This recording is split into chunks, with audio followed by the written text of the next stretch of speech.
एक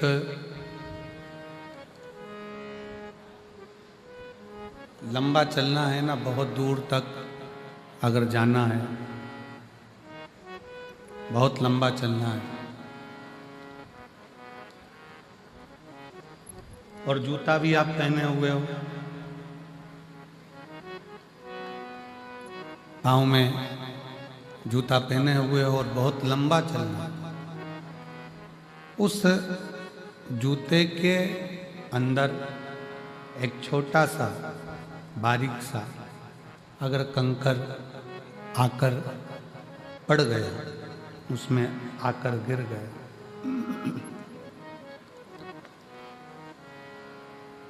उस जूते के अंदर अगर एक छोटा सा भी कंकर आकर पड़ जाता है, गिर जाता है, रह जाता है, तो आप बहुत दूर तक नहीं जा सकते।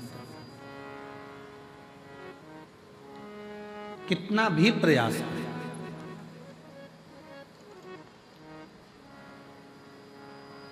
बहुत लंबा चलना है तो कंकर को जूते में से निकाल कर बाहर फेंकना पड़ेगा।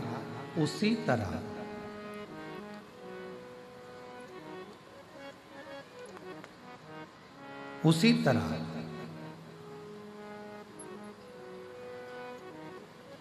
जूते में से अगर कंकर निकाल कर नहीं फेंका तो बहुत लंबा चल नहीं पाओगे।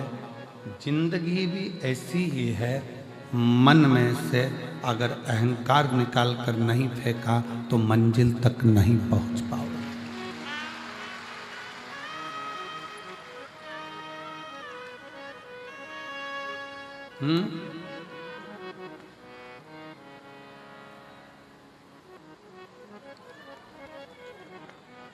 मंजिल तक नहीं पहुंच पाओगे। जूते में से कंकर का निकालना जरूरी है और मन से अहंकार का निकालना जरूरी है। शिव जी ने कामदेव को क्यों भस्म करा? भगवान शंकर को ऐसी क्या पड़ गई थी जो कामदेव को भस्म करना पड़ा?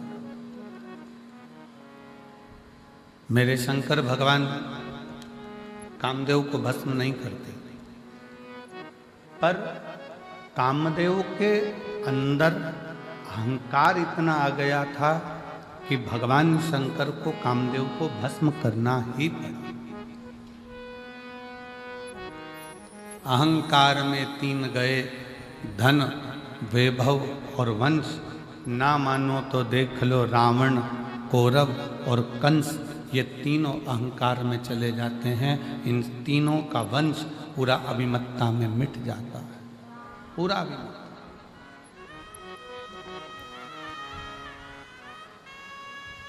शिव को अभिमत्ता प्रिय नहीं। शंकर भगवान को तुम्हारा अहम, तुम्हारा अहंकार प्रिय नहीं।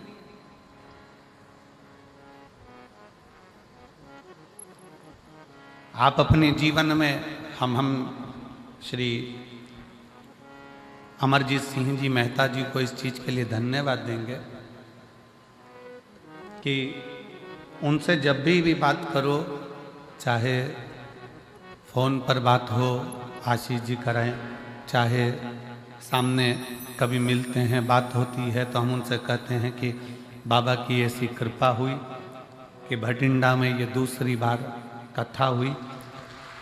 तो अमरजीत जी हमेशा अपनी भाषा में कहते हैं कि गुरुदेव, ये हम नहीं करा रहे।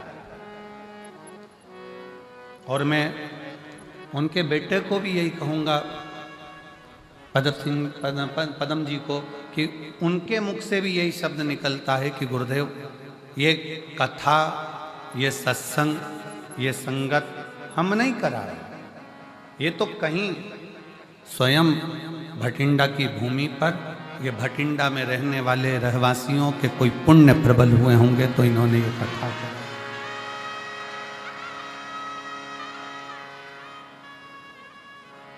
ये किसी साधारण व्यक्ति के बस का विषय है ही नहीं शिव पुराण।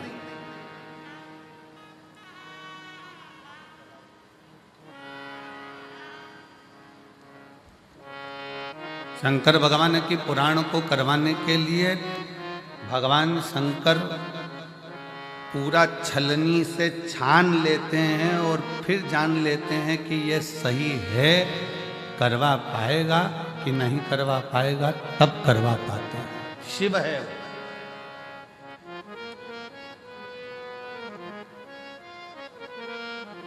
वो ओगड़दानी है।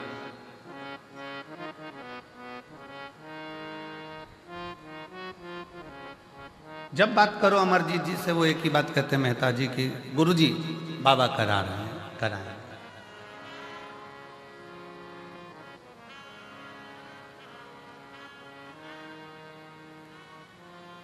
वाहे गुरु जी का खालसा, वाहे गुरु जी की फतेह। करा रहे हैं, वो कराने वाला है, करा रहा है। इसमें हम नहीं, भगवान शंकर कामदेव को जलाकर इसलिए भस्म कर रहे हैं क्योंकि कामदेव के अंदर ये अहंकार आ गया था कि मैं शंकर की समाधि को तोड़ सकता हूं, मैं शिव की समाधि को तोड़ सकता हूं। मैं शब्द, मेरा संबोधन अहमता की निशानी है।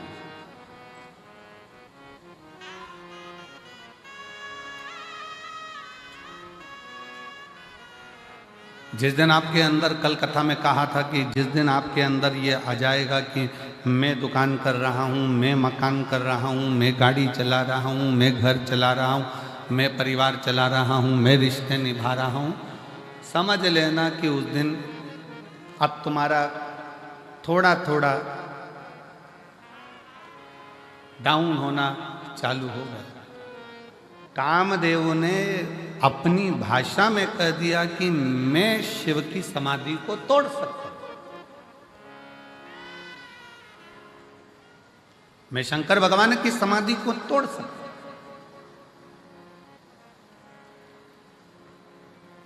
मेरी जीजियों, मेरे जीजाओं, मेरी बेटियों, बेटाओं, मेरी माताओं, मेरे भाई, मेरी बहनों, एक बात बहुत सावधानी से सुनना।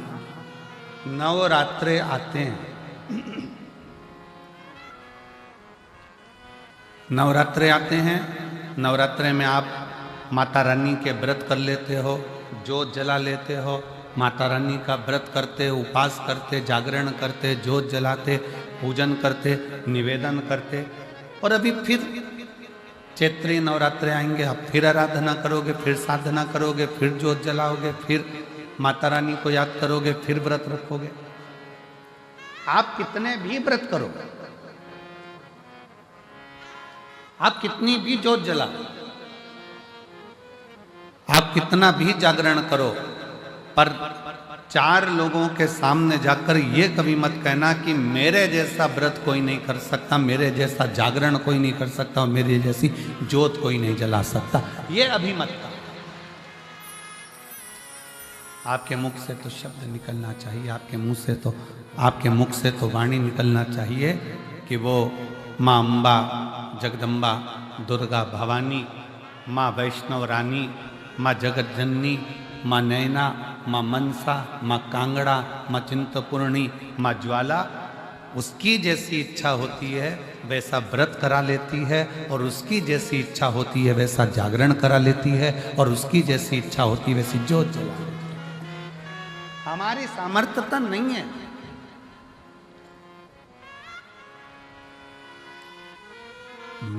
मेरा आपकी कृपा से सब काम हो रहा है, मेरा आपकी कृपा से सब काम हो रहा है। करते हो भोले बाबा मेरा नाम हो रहा है, करते हो भोले बाबा मेरा नाम हो रहा है। प्रभु आपकी कृपा से सब काम हो रहा है, भोले आपकी कृपा से अब काम हो रहा है। हमारा अहम हमें त्याग है,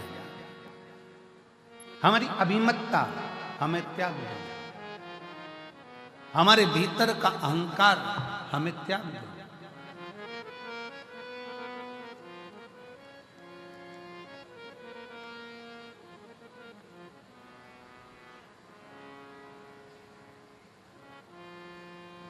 कितना सुंदर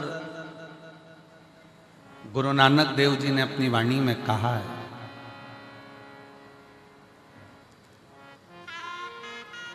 कि जब संगत आवे, जिस समय पर दरवाजे पर कोई संत, कोई साधु, कोई सन्यासी, कोई तपस्वी, कोई साधक, कोई उपासक, कोई भक्त, कोई दीन, कोई दुखी तुम्हारे दरवाजे पर आवे, गुरु नानक देव जी अपनी वाणी में कहते हैं कि उस रब की सेवा से बड़ी सेवा होती है किसी गरीब को, भूखे को भोजन कराने की सेवा।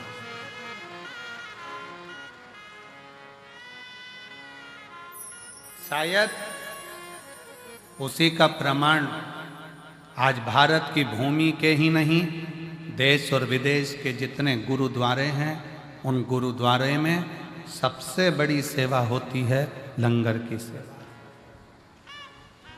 सबसे बड़ी सेवा है लंगर की सेवा। इसलिए शायद भारत की भूमि के ही नहीं, देश और विदेश के सारे गुरुद्वारों में जब लंगर चखने के लिए लोग जाते हैं, लंगर सेवा में लोग जाते हैं, तब ये मानकर सेवा करते हैं कि हम किसी दूसरे की सेवा नहीं कर रहे, हम हमारे रब की सेवा कर रहे हैं, हम हमारे शिव की सेवा कर रहे हैं, हम हमारे भगवान की सेवा कर रहे हैं,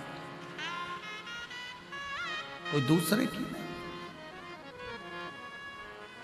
और मेरी जीजियों, मेरे जीजाओं, मेरी बेटियों, बेटाओं, मेरी माताओं, मेरे भाई, आप इस कथा के पंडाल में जो हजारों लाखों की संख्या में आप लोग पहुंचे हो, अगर यहाँ पर भी आप अगर सेवा कर रहे हो तो ये मत सोचना कि मैं सेवा कर रहा हूं या मैं सेवा कर रहा हूं।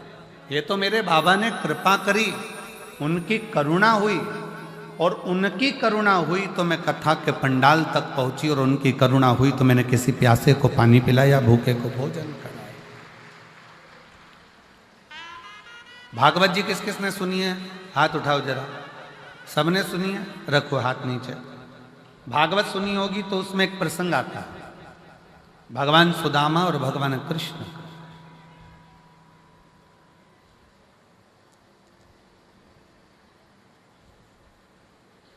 सुदामा जी की धर्म पत्नी सुदामा जी से रोज कहती है कि तुम कृष्ण के दरवाजे जाओ,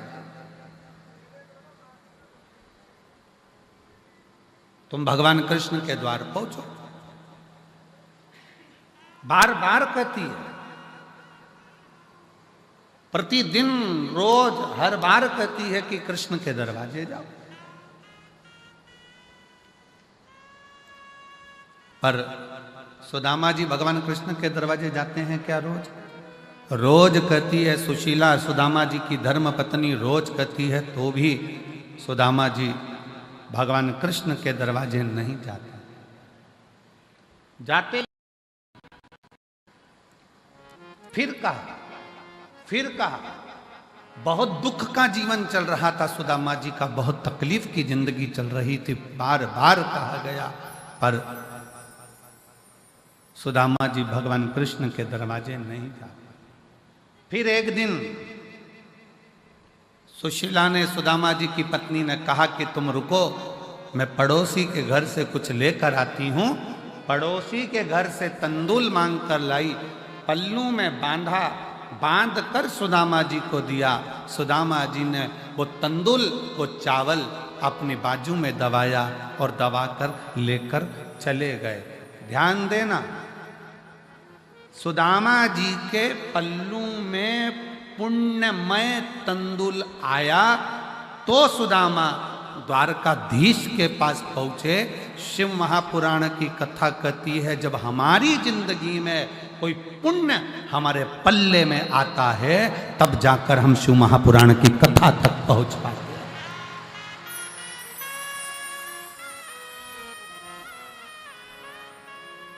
यहाँ पर कई मेरी भटिंडा की जीजियाँ बैठी हुई हैं जिनके मन में बहुत दिन से मन में उमंग आ रहा था, भटिंडा में कथा होना चाहिए, पंजाब में कथा होना चाहिए। महाराज जी हरियाणा तक तो आते हैं, थोड़ी सी बाउंड्री पार करके यहाँ नहीं आ सकते। हमारे पंजाब में भी कथा होना चाहिए, हमारे पंजाब में भी कथा होना चाहिए। कितना कितना कोई पुण्य पल्ले में आया, पुण्य पल्ले में आया। हम पिछली बार जब कथा कर कर यहाँ से गए भटिंडा पंजाब से, तो हमने श्रीमती बबीता मेहता जी से, अमर सिंह जी की धर्मपत्नी जी से एक बात यहाँ से जाते समय हमने कहा माता जी कहीं कोई पुण्य, भाभी जी आपके मायके के, ससुराल के और आपकी 71 पीढ़ी के कोई पुण्य प्रबल हुए होंगे जो भटिंडा में आपने ये शिव महापुराण की कथा करवा दी। कोई पुण्य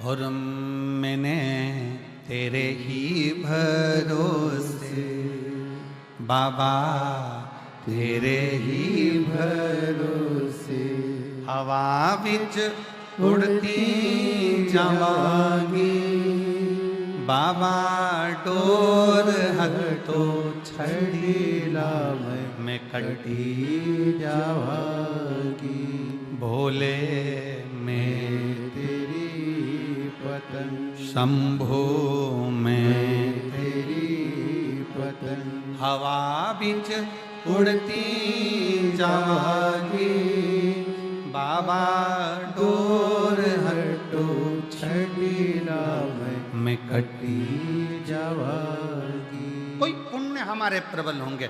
सुदामा जी के पल्लू में जो तंदूल पड़ोसन के घर का आया, चावल पड़ोसन के घर का आया, वो तंदूल जो सुदामा जी लेकर गए, पड़ोसन के घर का पुण्य सुदामा जी के पल्लू में आ गया और वो पुण्य इतना प्रबल था कि उस पुण्य के बल पर सुदामा जी द्वारकाधीश के सामने जाकर खड़े हो।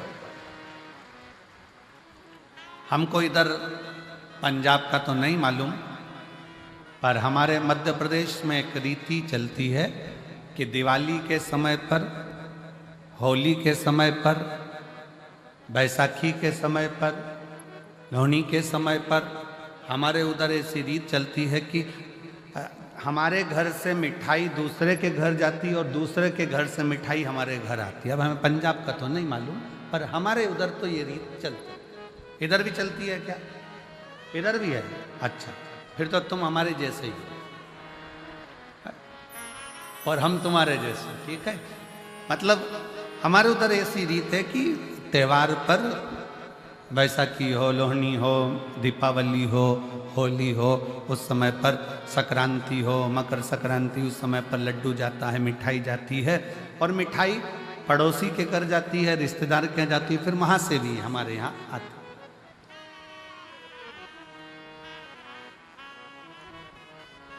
और जितनी अच्छी अपने घर की नहीं लगती उतनी पड़ोसी के घर की लगती है। हमारी मासी जी के यहाँ से आई, मामा जी के यहाँ से आई, काका जी के यहाँ से आई, काकी जी के यहाँ से आई, वहां से आई। अच्छा, ऐसा प्रसंग नहीं है कि पड़ोसी के घर की ही मिठाई ठीक लगे, अपने घर भी अच्छी बनती है, पर ऐसा लगता है कि वहां से आई है।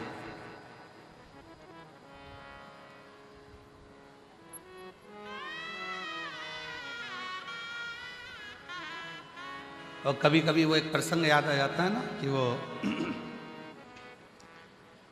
एक लड़के के पिताजी मर गए। लड़के की माँ ने कहा, बेटा चल हरिद्वार में चल के पिंडदान करना। चल। माँ और लड़का दोनों हरिद्वार पहुंच गए। घाट पे पंडित जी ने पिंडदान करवाया।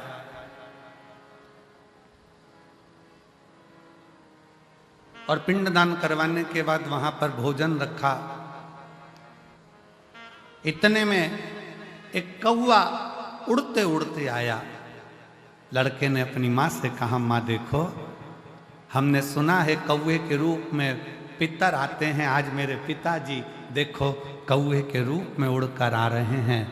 माँ बोली, हाँ बेटा, ये तो सही है कि पिताजी भोजन लेने आ गए।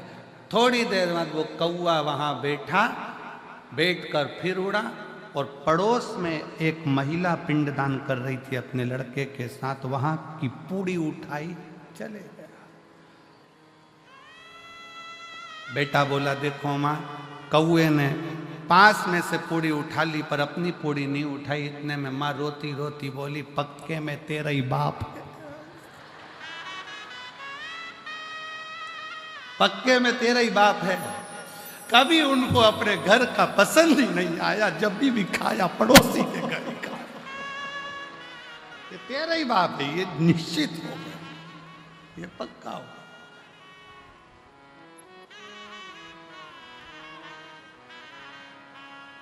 अब हमारे उधर की एक रीत है कि भाई मिठाई यहां से आई, वहां से दी, वहां से आई, वहां से दी, आया।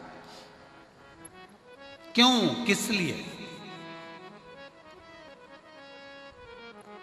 हम भारतीयों में ऐसा रिवाज क्यों है कि त्योहार पर, फंक्शन में, उत्सव में अपने घर की मिठाई दूसरे के घर, दूसरे के घर की मिठाई अपने घर, ऐसा हमारे भारतीयों में ऐसा प्रसंग क्यों आता है? उसका कारण केवल एक सुदामा जी के चरित्र से है। सुदामा जी की पत्नी रोज कहती रही कि जाओ द्वारकाधीश के दरवाजे जाओ, द्वारकाधीश के दरवाजे जाओ, द्वारकाधीश के दरवाजे।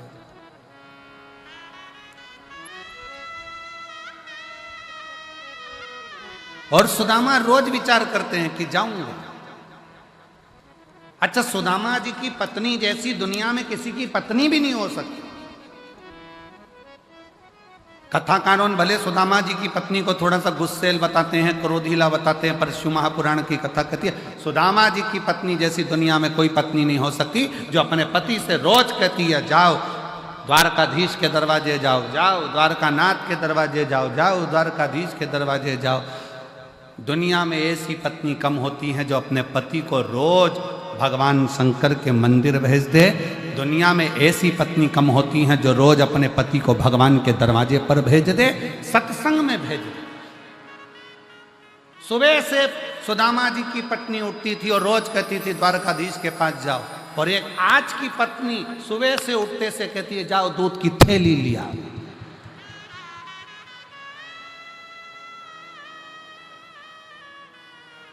और ऊपर से भी फोन करती करती कह रही है ब्रेड का पैकेट भी लिया ना। और सुनो, आते आते आते आते देखिए ना, थोड़ा वो पार्लर वाली 3 दिन पहले गई थी, आई कि नहीं आई। और पति बेचारा डिप्रेशन में आ गया, इसके टेंशन।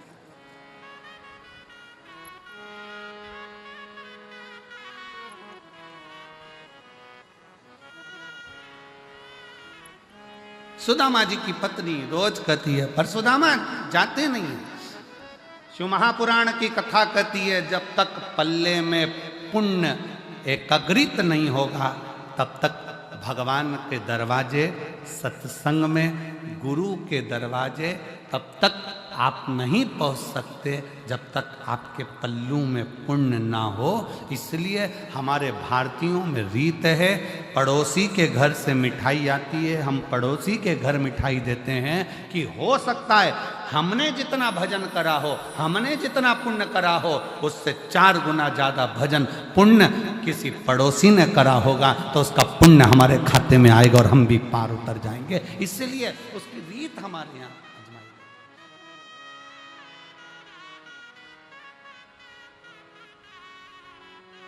और मेरे भोले तेरा सहारा है, मेरे भोले तेरा सहारा है, मेरी नैया का तू किनारा है, मेरी नैया का तू किनारा है, मेरे बाबा तुझे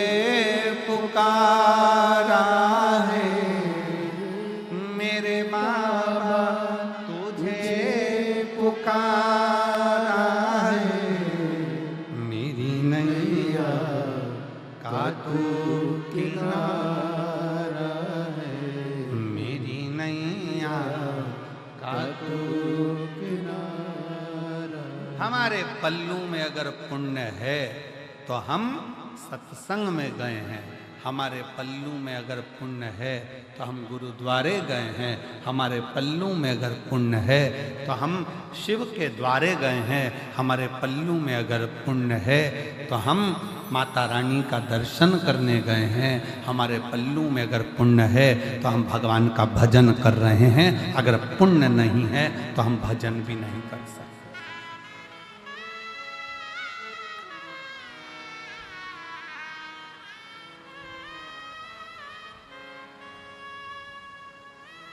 पुण्य अपने पास।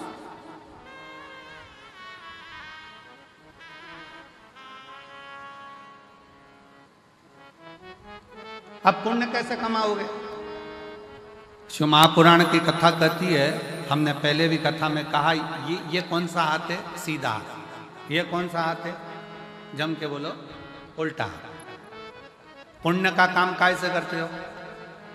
जम के बोलो जरा, सीधे हाथ। एक दिन इस उल्टे हाथ को बड़ा बुरा लगा कि जो भी कुछ करे तो यही करे, हवन करे तो ये, दान करे तो ये, पुण्य करे तो ये, सत्कर्म करे तो ये, अपन तो बेकार में पैदा हुआ। इस उल्टे हाथ को थोड़ा सा बुरा लगा।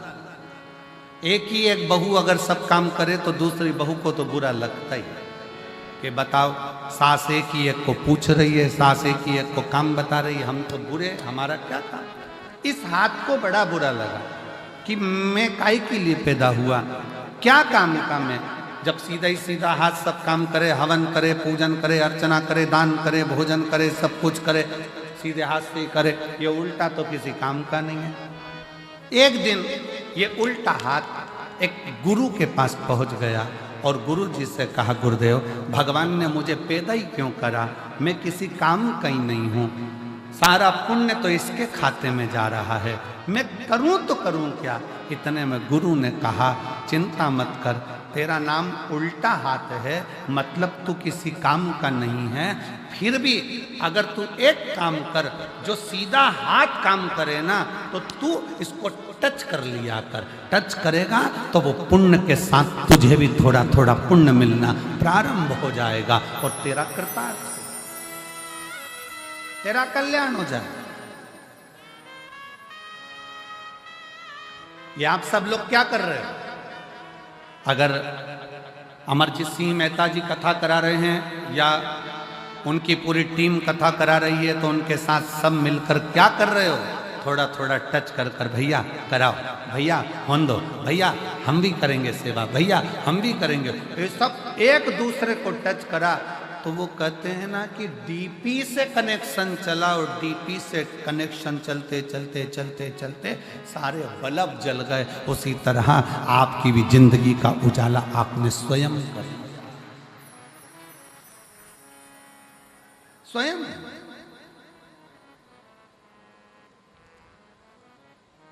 भगवान शंकर की अविरल भक्ति, भगवान शिव की अविरल भक्ति का फल आपको प्राप्त, शिव तत्व आपको प्राप्त। और शंभु शरणे मांगू घड़ी रे घड़ी, दुख काटो दया करीने दर्शन आपो। अगर हम बहुत बड़ा आयोजन नहीं कर सकते, हम बहुत बड़ा कार्य नहीं कर सकते, हम बहुत बड़ा उत्सव नहीं कर सकते, तो जो बड़ा उत्सव, बड़ा कार्य अपने नगर में, अपने शहर में कोई सत्कर्म हो रहा हो, कोई सेवा का काम हो रहा हो, तो अपन नहीं कर सकते तो कम से कम जाकर खड़े होकर इस शरीर के द्वारा थोड़ा सा भी स्पर्श कर लेंगे तो उससे भी अपन पार उतर सकते हैं, पार लग सकते हैं।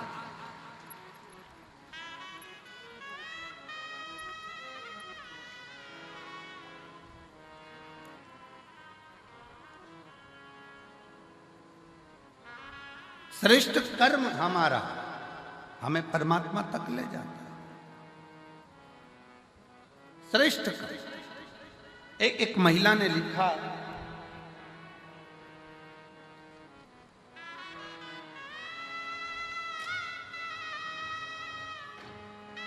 मैं बबीता काम्बोज सहारनपुर। सहारनपुर कहाँ पर है? यही है आसपास है? यूपी सहारनपुर। अच्छा। सहारनपुर की रहने वाली हूँ। कहीं बैठी हो? आप ही हैं? आ जाओ, बेलपत्र लेकर के आ जाओ। मैं सहारनपुर की रहने वाली हूँ, बबीता कंबोज। मेरा मोबाइल नंबर ये है। गुरुदेव, मैं वर्णन करना चाहती हूँ, जब पहला कोविड आया था 19 का, तब मेरे पति को कोविड हुआ और उनकी दोनों आंखें चली गई। दोनों आंखों से दिखना बंद हो गया। डॉक्टरों ने जांच करी। जांच करने पर डॉक्टरों ने कह दिया कि वो कोविड के कारण इनकी आंखों की नली सूख गई है, उसके कारण इनकी आंखों की रोशनी मुश्किल है कि आए। एक जगह पर दिखाया, मन नहीं माना। तब हम फिर चंडीगढ़ ले गए। चंडीगढ़ में पीजीआई में दिखाया, गुड़गांव में दिखाया, हरिद्वार में दिखाया, दिल्ली में दिखाया। ऐसे जगह जगह पर हम हमारे पति को लेकर गए, पर डॉक्टरों ने मना कर दिया कि इनकी आंख जो कोविड का असर हुआ है उसके कारण बस इनके दोनों नेत्र की नसें सूख चुकी है, ये रोशनी अब आएगी। किसी ने चेन्नई का कहा, वहां दिखाया, पर रोशनी आंखों की नहीं है। अब आखिरी में हम हार गए। तब किससे कहें? हमारी एक परिचित ने कहा कि टीवी पर कथा आती है, 1 बजे वो सियोर वाला महाराज कथा कहता है, शिव पुराण चलती है, तुम्हारे पति को भी सुनाओ, तुम भी सुनो। हमने कथा सुनना प्रारंभ करा और कथा सुनते सुनते हमने शिवजी पर जल चढ़ाना प्रारंभ करा। जल चढ़ाया हुआ अपने पति की आंखों पर लगा देते, बेलपत्री खिला देते। तब अपनी पड़ोसन से कहा कि तुम, पति तो नहीं जा सकता, क्या तुम मेरे साथ सीहोर चलोगी?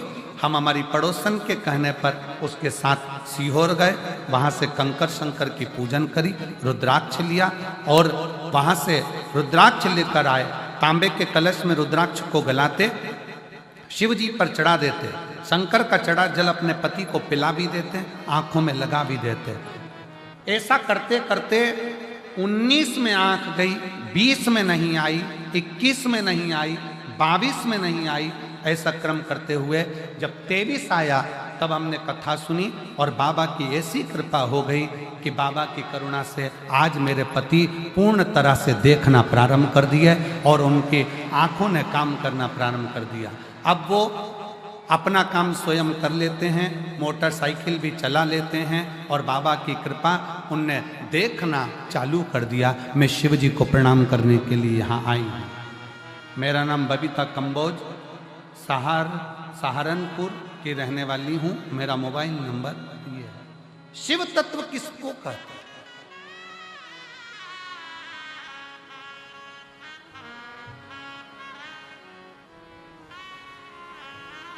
शंकर की भक्ति किसको कहते हैं? शिव की उदारता किसको कहते हैं?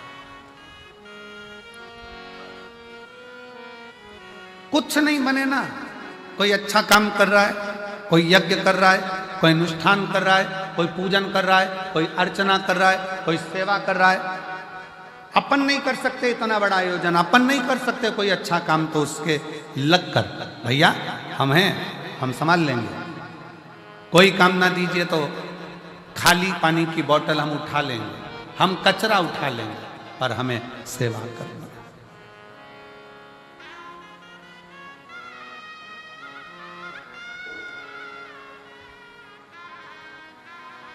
और भला किसी का कर न सको तो बुरा किसी का मत करना। फूल नहीं बन सकते तो फिर कांटे बनकर मत देना। अच्छा करिए, अच्छी सोच रखिए, अच्छे विचार रखिए।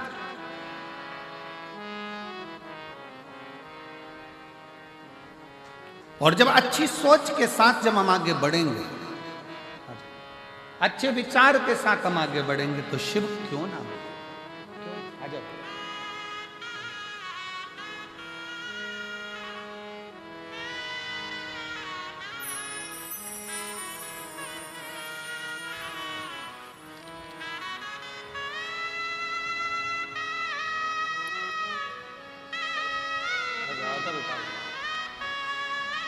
रोते नहीं, अब तो आंख के आ गई बाबा की कृपा है ना, रोना आंसू पहले पोछो, आंसू पोछो पहले।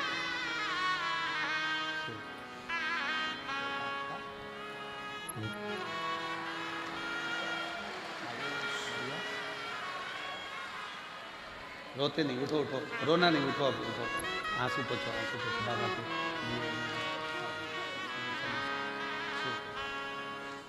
पति की आंखें पहले कोविड में चली गई, देखना बंद कर दिया, नेत्र नहीं। डॉक्टरों ने जवाब दे दिया था, चंडीगढ़ के पीजीआई कॉलेज के, गुड़गांव के, हरिद्वार के, चेन्नई के, दिल्ली के, सब ने मना कर दिया था, आंखें नहीं आएगी क्योंकि नसें सूख गई। पर अरे तेरा ही दिया मैंने खाया पिया है, तेरा शुक्रिया है, तेरा शुक्रिया है। अब वो मोटरसाइकिल भी चलाते हैं, अपना काम भी करते हैं और दुकान भी संभाल लेते हैं। अब उनको पूरा दिखना प्रारंभ हो गया। ये शिव है।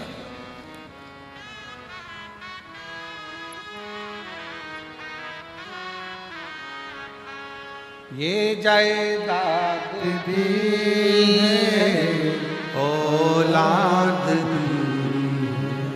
मुसीबत में हर वक्त इमदाद तेरा ही दिया मैंने खाया पिया है, तेरा शुक्रिया है, तेरा शुक्रिया है। उसकी आराधना करें बिना किसी आडंबर के, बिना किसी दिखावे के।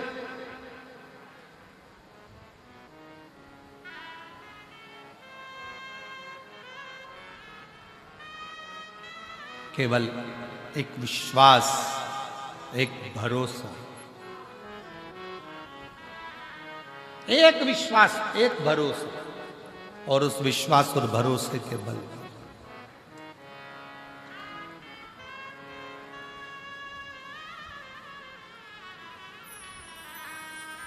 शिव महापुराण की कथा कहती है, पल्लू में अगर पुण्य बंध गया, पल्लू में अगर पुण्य आ गया, खूब अच्छी अच्छी होटलें हैं, खूब बढ़िया बढ़िया होटलें बनी हुई है, बहुत बड़ी बड़ी होटलें बनी हुई है। आप होटल में 24 घंटे खाओ, मना नहीं, मना नहीं। पर यदि अपने नगर में, अपने क्षेत्र में तुम कहीं बाहर गए हो और राह में तुम्हारी जेब में अगर पैसा है तो तुम अच्छी अच्छी होटल में खा सकते हो, पर एक बात याद रखना, पैसा अगर जेब में है तो होटल तक पहुंचोगे, और अगर पुण्य तुम्हारी जेब में है तो तुम गुरुद्वारे तक, शिव के मंदिर तक, शंकर की चौखट तक।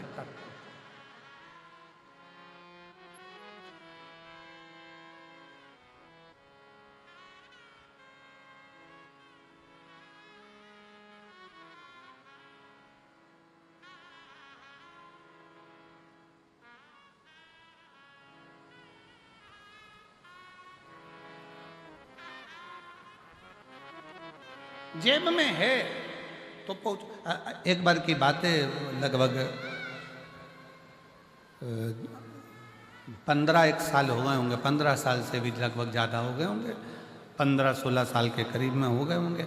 हम बद्रीनाथ जा रहे थे, बद्रीनाथ जाते जाते बीच में रास्ता में थोड़ा सा पहाड़ पर्वत धंस गया वो और निकलने का रास्ता बंद हो गया।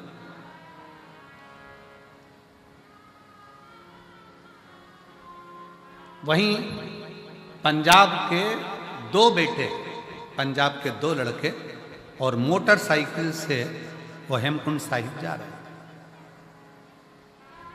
और पंजाब के वो दोनों बेटे जो हेमकुंड साहिब जा रहे थे, उन्होंने देखा कि यहाँ रास्ता बंद पड़ा हुआ है और सब लोग परेशान हैं, बच्चे भी परेशान हैं। वो दोनों लड़के गाड़ी को खड़ा करे, मोटरसाइकिल को साइड में, बुलेट को, और वो दोनों लड़कों ने तुरंत पत्थर उठा कर उस रास्ते को क्लीन करा, रास्ता साफ करा। जब रास्ता साफ हो गया तब हम नीचे उतरकर उन दोनों बेटों के पास में गए और हमने उन दोनों बच्चों से कहा, हमने कहा कि भाई तुम्हारी मोटरसाइकिल पर, बुलेट पर तो इतने सारे कपड़े भी नहीं है, इतना सारा सामान भी नहीं है, फिर आप इतने ठंड में ऊपर जा रहे हो हेमकुंड साहिब के लिए, तो कैसे जाओगे? तो कहा महाराज जी वहां सारी व्यवस्था है, सब व्यवस्था। फिर हमने उन बच्चों से कहा, हमने कहा कि बेटा एक बात तो पक्की है कि तुम्हारी जेब में नोट की गड्डी हो चाहे ना हो, पर तुम्हारे दिल में पुण्य की गड्डी बहुत बड़ी पड़ी है, इसलिए बाबा बुला रहा। जब पुण्य प्रबल होता है तब जाकर कोई सतमार्ग तक पहुंचता है, पुण्य प्रबल होता है तब कोई अच्छा काम कर पाता है, पुण्य प्रबल होता है तब कोई भूखे को भोजन करा पाता है, पुण्य प्रबल होता है तब किसी के घर में अतिथि मेहमान आते हैं, पुण्य प्रबल होता है तब किसी के दरवाजे पर कोई भूखा पहुंचता है। और अगर पाप प्रबल होते हैं तो दुनिया के लोग दूर हटते चले जाते हैं, केवल दारू कुट्टे पास में आते चले जाते हैं। केवल नशा, चाहे वो मदिरा का हो, जुए का हो, व्यसन का हो, स्त्री का हो, किसी भी तरह का नशेला व्यक्ति तुम्हारे से जुड़ते चले जा रहा है और भगवान दूर हटते चले जा रहे हैं। पहले मन करता था जाकर अरदास करने पहुंच जाते थे, पहले मन करता था तो मंदिर तक पहुंच जाते थे, पहले मन करता था गुरुद्वारे तक पहुंच जाते थे, पहले मन करता था तीर्थ तक पहुंच जाते थे। अब भगवान ने धन भी दे दिया, गाड़ी भी दे दी, ड्राइवर भी दे दिया, सत्ता भी दे दी, वैभव भी दे दिया, और भगवान के दरवाजे तक पहुंच नहीं पा रहे हो। समझ लेना कि धन तो बढ़ गया पर पुण्य खत्म होता चले गया, इसलिए परमात्मा दूर हटता चला गया। आप जितने बैठे हो अपने दिल पर हाथ रखकर बताना, पहले परिस्थिति डाउन थी, थोड़ा परिस्थिति बेकार थी, तब तीर्थ भी बहुत जाते थे, लोग तुम्हारे यहाँ आते भी बहुत थे, मिलने वाले भी बहुत आते थे, रिश्तेदार भी बहुत आते थे, कोई अच्छा काम होता था तो वो सब तुम्हारे यहाँ हो जाता था। पूजन, सत्यनारायण कथा, हवन, यज्ञ, क्यारी माता की चौकी, जोत आदि आदि सब हो जाता था, वाणी जी हो जाती थी, जो कुछ करना चाहते थे वो सब तुम्हारे घर पर होता था। अब जैसे जैसे घर बड़ा हुआ, महल बड़ा हुआ, गाड़ियां बढ़ी, मोहल्ले में सब कुछ तुम्हारी अटारी हवेली सब बन गई, और धीरे धीरे अब पुण्य का काम कम होता चला जा रहा है। समझ लेना कि हमारा पुण्य समाप्त हो गया, इसलिए हमसे भगवान की पूजन पाठ आराधना संगत भी दूर होती चली जा रही। क्यों हो रही है? वो नजदीक आना चाहिए।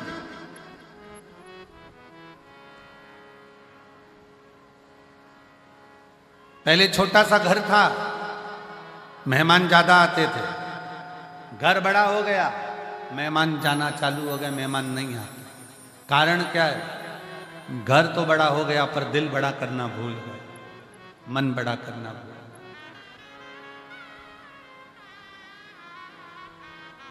हृदय को बड़ा रखिए,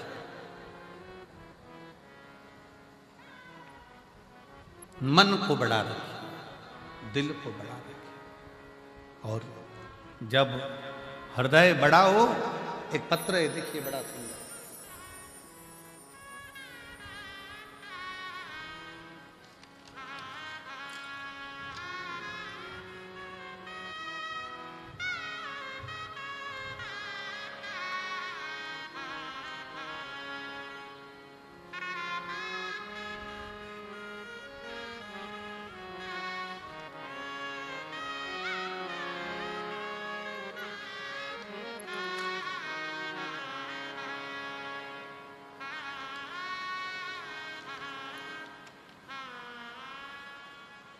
मेरा नाम आरती, पति का नाम अखिल, पिता सुरेश कुमार रंगीला। मोबाइल नंबर ये है, निवासी नूरपुरा ढाणी, तहसील सादुल शहर, जिला गंगानगर, राजस्थान से आई हैं। कहीं बैठी हैं? आ जाओ बच्चे को। गुरुजी, एक लोटे जल का मैं क्या वर्णन करूं। मेरी पहली शादी को 7 साल हो गए थे, संतान नहीं थी, तो मेरे बच्चे नहीं हुए। इस कारण मुझे आड़ा टेढ़ा कह कहकर मेरे पति ने और मेरे ससुराल वालों ने मेरा तलाक करा दिया। क्यों? क्योंकि डॉक्टर के हिसाब से मुझे कह दिया गया कि मैं मां नहीं बन सकता, संतान नहीं हो सकता। गुरुदेव, मेरा तलाक हो गया। फिर बाबा से प्रार्थना करी, मेरी दूसरी शादी हो गई। दूसरी शादी होने के बाद गुरुजी फिर 6 महीना, 8 महीना, 1 साल, 1.5 साल, 2 साल निकलते गए, पर संतान का सुख नहीं। आखिरी में वापिस जो मेरा दूसरा विवाह हुआ तो पति को कई लोग कहने लगे कि छोड़ दे इसको। इसके पहले पति ने भी इसको इसलिए छोड़ा क्योंकि इसको औलाद नहीं, तू भी छोड़ दे। तब डॉक्टरों को दिखाया, डॉक्टरों ने तो मना करा, पर आखिरी में उसी हॉस्पिटल में एक दरवाजे पर एक प्यून खड़ा था। उस प्यून के कहने पर मैंने शंकर को मंदिर में जाना प्रारंभ करा, 1 लोटा जल चढ़ाना प्रारंभ करा, और आस्था चैनल पर जो कथा आ रही थी उस कथा को सुनना प्रारंभ करा। फिर मैं 2024 में भटिंडा पंजाब की कथा सुनने के लिए आ गई।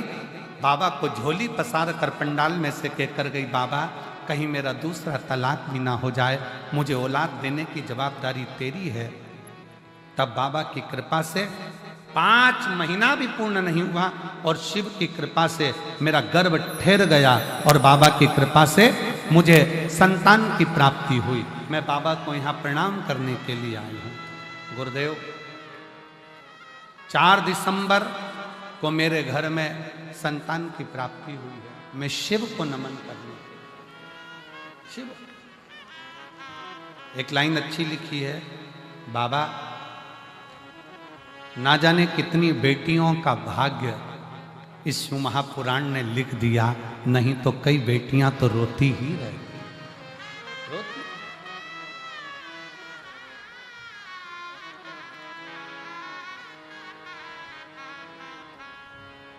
फिर निवेदन करूंगा, ना जाने कौन सा पुण्य अमरजीत जी, बबीता भाभी जी को, पदमजीत जी को बहुत बहुत साधुवाद दूंगा। ना जाने कौन सा पुण्य आपका और ना जाने कौन सा पुण्य इस भटिंडा वालों का प्रबल हुआ होगा जो शिव महापुराण की कथा इस भटिंडा पंजाब में पहुंची। पुण्य है ये हमारा।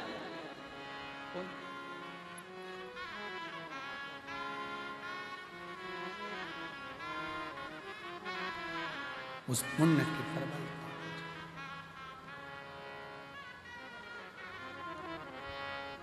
जब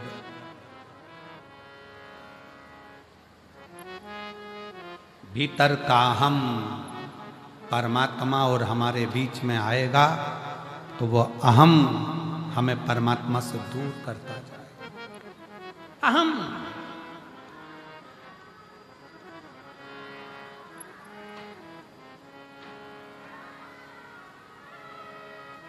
कल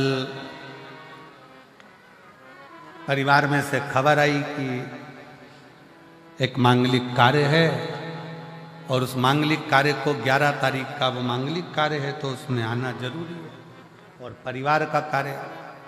तो हमने अमरजीत जी से कहा कि भैया आशीष को खबर करी कि ये मैसेज अमरजीत जी को दे दो कि कथा जो 7 दिन की है वो कथा 5 दिन में पूर्ण करेंगे और कथा जो 12 तारीख को पूर्ण होना थी वो 10 तारीख को हम पूर्ण करके 10 तारीख को हमें निकलना पड़ेगा, 11 तारीख और 12 तारीख का 2 दिन का परिवार में कार्य है और बहुत जरूरी है, उसमें जाना। अब वो खबर पद्म बेटा को मिली और पद्म बेटा पद्मजीत जी मेहता आशीष के पास आए कि आशीष भैया बात करना है। कहा क्या? कहे गुरु जी से बोलो ना कि 7 दिन की पूरी कथा करें। गुरु जी 5 दिन की कर रहे हैं। हमने आशीष जी से कहा कि पद्म को बोलो, बाबा फिर बुलाएगा। जो 5 दिन अगर मिले हैं ना, तो ये 5 दिन भी अपनी झोली इतनी भर लो कि अगले वर्ष फिर बाबा कृपा कर दो। इतनी कृपा।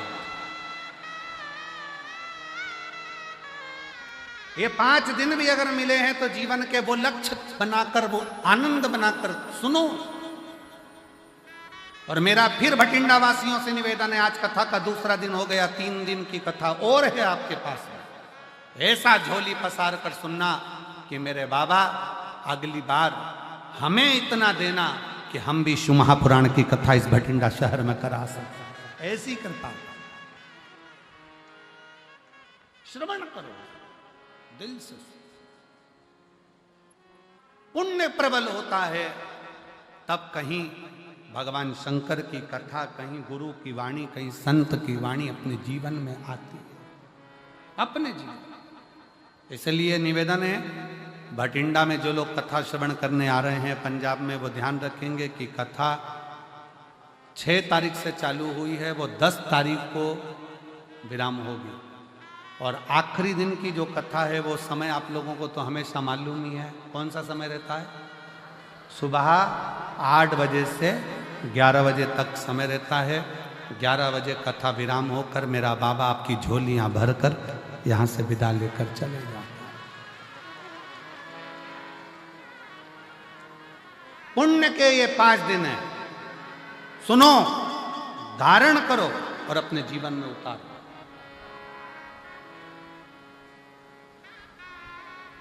और ये कथा यहाँ पर 10 तारीख को विराम हो जाएगी।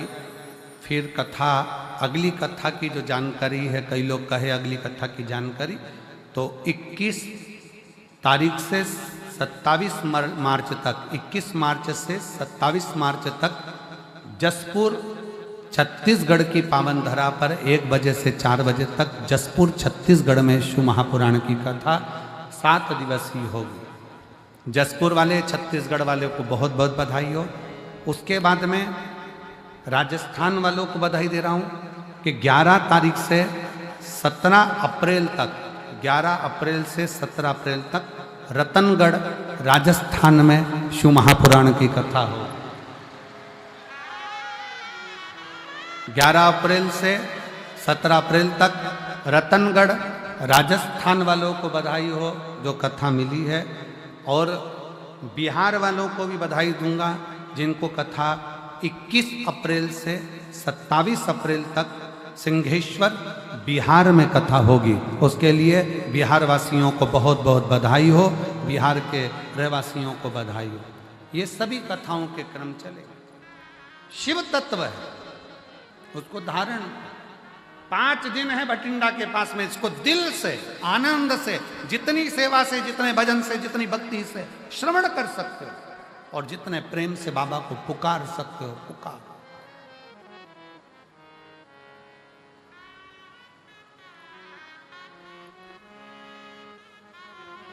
शिव कथा कर रही है, भगवान शंकर का चरित्र कर रहा है, शिव महापुराण की कथा कर रही है।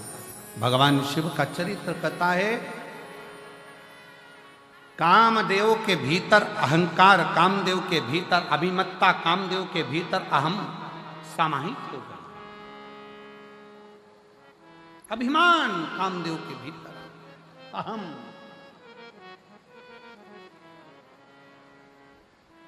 और जब कामदेव के भीतर अभिमत्ता समाहित हुई, अहंकार आया, मेरे शिव भस्म नहीं करते। जब अहंकार बढ़ता चले जाता है तो शंकर भी भस्म कर ही दे। एक शिव जी का एक भक्त था जिसका नाम था प्रनद।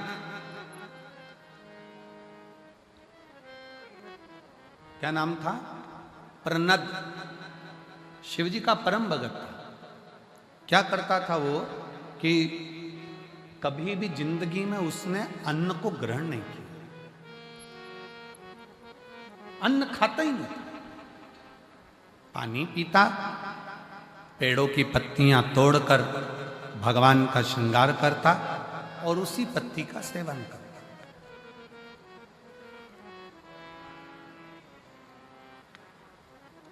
कभी अन्न को उसने छुआ ही नहीं।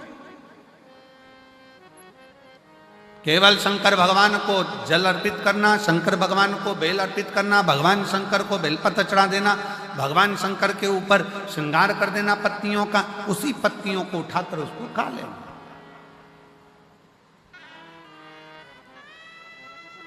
समय निकलता गया। एक दिन प्रनद पत्तियां तोड़ रहा था और डाली पे से नीचे गिरा। नीचे गिरते से ही हाथ उसका कट गया। कटा तो उसमें से रक्त गिरने की जगह उसमें से पत्तियों का रस टपक रहा। पत्तियों का रस टपक रहा।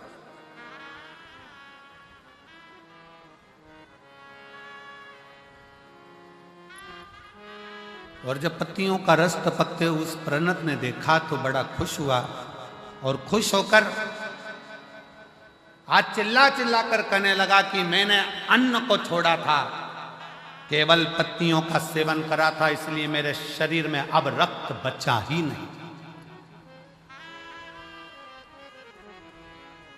अब मेरे शरीर में केवल केवल पत्तियों का रस है, उसके सिवाय कुछ नहीं।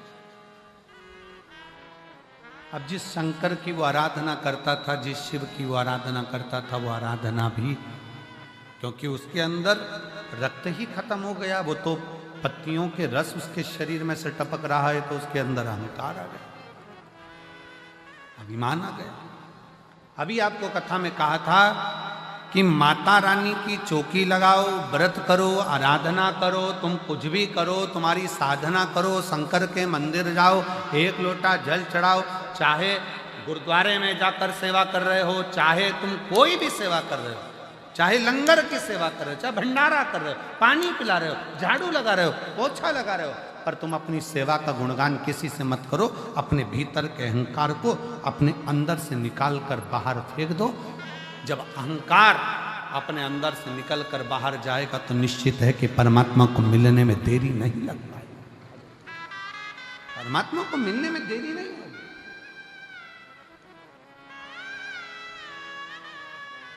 परमात्मा फिर मिलता जरूर है।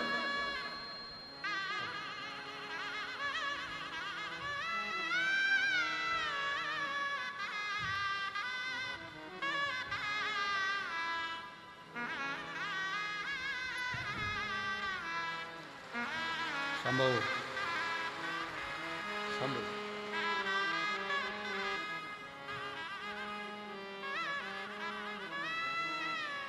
जोरदार ताली बजाकर साधु।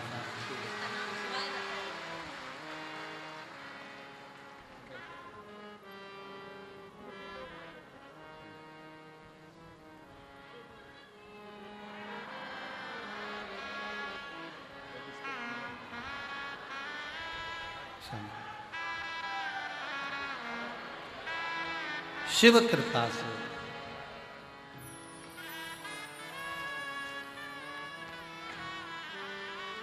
आरती, पति का नाम अखिल, नूरपुरा ढाणी, सादुल शहर तहसील, गंगानगर, राजस्थान की है। बेटी ने लिखा है 7 साल तक जब मुझे संतान नहीं हुई तो पति ने मुझे तलाक दे दिया परिवार वालों के कहने पर। दूसरी शादी हुई, संतान का सुख नहीं आया, तब हताश हो गई। लगा इनको भी दोस्तों ने कहना चालू करा कि छोड़ दे, तब मेरे पति ने मेरा साथ दिया और हमने भटिंडा की कथा को श्रवण किया और शिव जी से प्रार्थना करी। बाबा की कृपा से मुझे संतान की प्राप्ति हुई। शिव शिव है।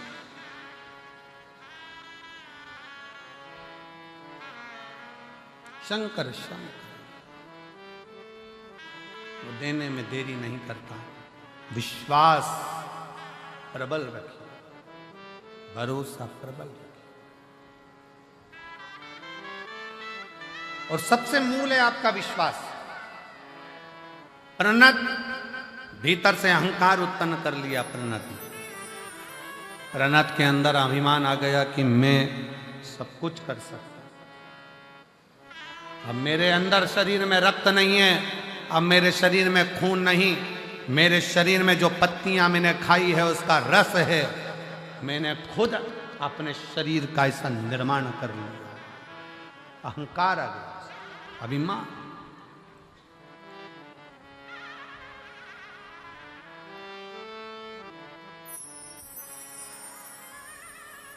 और फिर निवेदन है कि मत बुरे कर्म कर बंदे, वरना पछताएगा। भगवान की आंखों से बच नहीं पाएगा, तू बच नहीं पाएगा। अरे ओ अज्ञानी मत कर नादानी, अरे ओ अज्ञानी मत कर नादानी। तेरे कर्म का फल भी तू ही पाएगा। जैसा किया तूने तेरे आगे आएगा। मत बुरे कर्म कर बंदे, वरना पछताएगा। भगवान की आंखों से तू बच नहीं पाएगा, तू बच नहीं पाएगा। अरे ओ अज्ञानी मत कर नादानी। प्रणत को भी अहंकार है।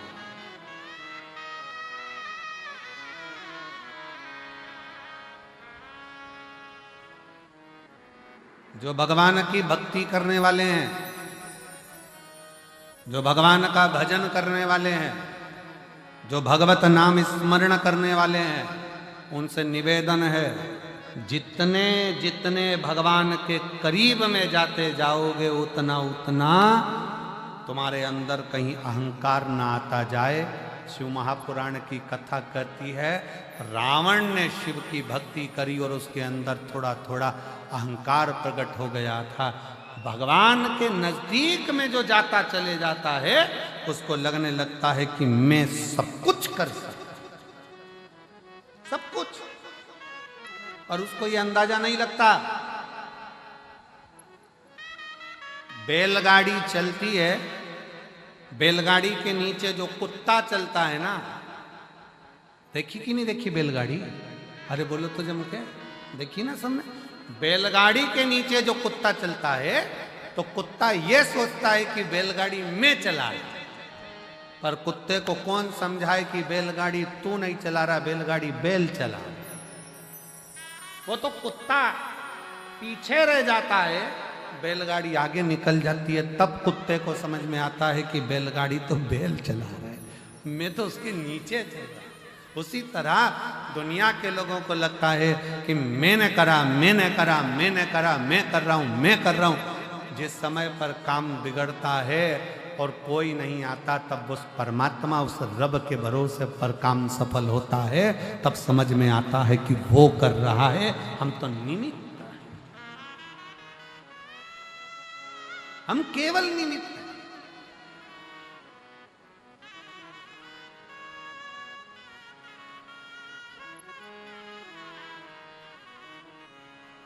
ओ पालनहारे निर्गुण हो तुमरे बिना हमरा कौन नहीं। हमारी उलझन सुलझाओ भगवन तुमरे बिना हमरा कौन नहीं। तुमरे बिना हमरा कौन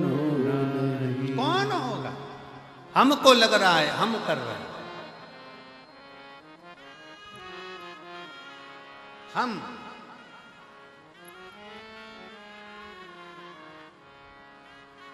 एक दिन एक सेठ जी ने कहा अपने परिवार वालों को देखकर, मेरे परिवार के लोग मुझे कितना प्यार करते हैं।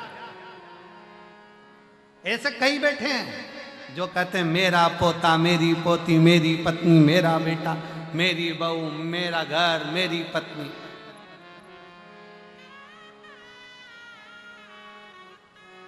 अगर मैं मर गया मेरे पीछे पूरा परिवार मर जाएगा। जैसे ही सेठ जी कह रहे थे इतने में उनके गुरु जी आ गए। अब गुरु तो गुरु है, और गुरु जी ने आकर तुरंत उसी समय पर, गुरुदेव ने आकर उसी पल, उसी घड़ी, उसी क्षण आकर कहा, सेठ जी क्या बात है? सेठ जी कह रहे हैं, गुरु जी मेरी पत्नी मुझे बहुत प्रेम करती है, मेरा परिवार मुझे बहुत प्रेम करता है, मेरे पोता पोती, मेरे बच्चे बहुत प्रेम करते हैं। अगर मैं मर गया तो मेरा परिवार पहले मर जाएगा। इतने में गुरु जी बोले, एक सीरियल का थोड़ा सा नाटक, थोड़ा सा टॉपिक हमको भी दिखा दो। एक बार मेरा मन है थोड़ी देर के लिए से चक्कर खा के नीचे गिर जाओ। हमें देखना है तुम्हारे मरने पर तुम्हारी पत्नी मरती कि नहीं मरती, तुम्हारे बच्चे मरते कि नहीं मरते। सेठ जी बोले, पागल हो गए गुरु जी, ऐसा कोई मरता है क्या? गुरु जी ने कहा, बस मेरा निवेदन है तुम मरो, मुझे देखना है क्या। और अगर मैं लुढ़क कर नीचे गिरा और मेरे परिवार को कुछ हो गया तो गुरु जी बोले उसकी गारंटी मेरी, तुम मरो तो सही। अब इतने में सेठ जी बोले, ऐसे कोई मरता है? गुरु जी बोले, बस तुम तो ऐसे चक्कर खा के नीचे गिर जाओ, मैं डॉक्टर को बुलवाऊंगा, उसको कह दूंगा, डॉक्टर साहब तुम तो कह दो मर गया, और डॉक्टर को भी बाजू में रखूंगा, तुम चिंता मत करो, बस तुम तो देखना कि तुम्हारी पत्नी और बच्चे मर गए मेरे पत्नी बच्चे मेरे चक्कर में, तो वो मैं सब कर लूंगा, तुम तो मरो। सेठ जी ने चक्कर खा के नीचे गिर गए, डॉक्टर को बुलाया, डॉक्टर साहब ने कहा सेठ जी के प्राण चले गए हैं, सेठ जी के प्राण छूट गए, वो मर गए। पत्नी धाड़ कर रोई, बच्चे धाड़ कर रोए, नई नई डिजाइन में रोए, खूब रोए। अब कोई मरता है तो लोग नई नई डिजाइन में रोते कि नहीं रोते? एक सास मर गई तो बहू रो रही थी, अरे अम्मा तुम मुझे छोड़ के चली गई, अरे अम्मा तुम मुझे छोड़ के चली गई, तुम मुझे छोड़कर माँ चली गई। पति बाजू में आकर बोला, चुपचाप रे। फिर रोई, अरे मम्मी मुझे भी साथ ले जाती। इतने में पति बोला, 4 व्हीलर लेके नहीं गई, बैठ बैठ चुप बैठ। खूब रो। अब पत्नी रोई खूब चिल्ला चिल्ला कर। गुरुजी ने पूछा क्या हो गया? पत्नी बोली, सेठ जी मुझे छोड़कर चले गए, गुरुजी मुझे छोड़कर चले गए, मुझसे बोलते तो सरी, मेरा क्या होगा, सेठ जी चले गए। इतने में गुरुजी बोले, चिंता मत कर, मेरे पास में एक पुड़िया रखी है, ले, इस पुड़िया में एक भभूति है, वो भभूति तू खाएगी, तू खाएगी, मर जाएगी, पति जिंदा हो जाएगा। इतने में पत्नी रोती रोती बोली, वो तो कह रहे थे अब तुझे ही संभालना, तुझे।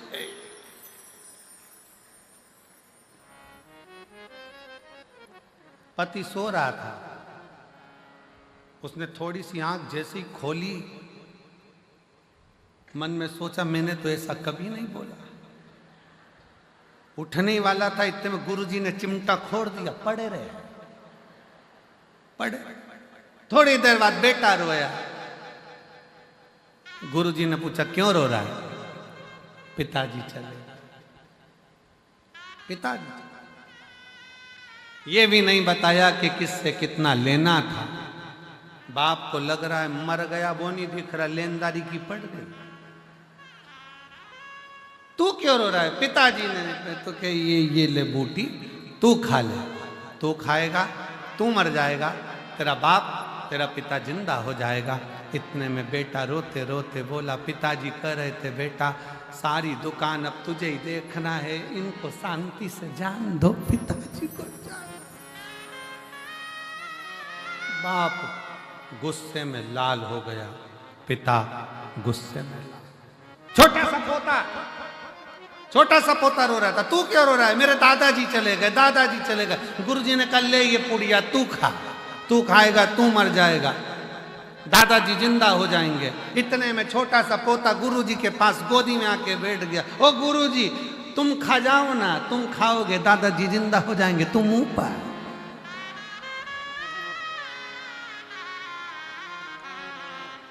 कौन है वावारी दुनिया, मतलब की दुनिया में किसी का कोई नहीं। कौन किसका?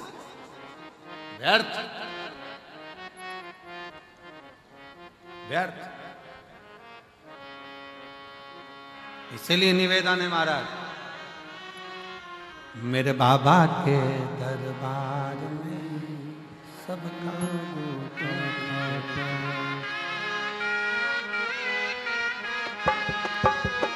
सबका खाता है, यहाँ पर सबका खाता है, सबका खाता है, यहाँ पर सबका खाता है।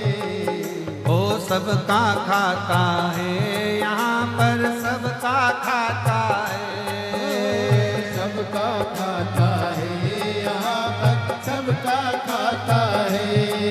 शिव लहरी के दरबार में सबका खाता है, शिव लहरी के। भगवान स्वीकार कर।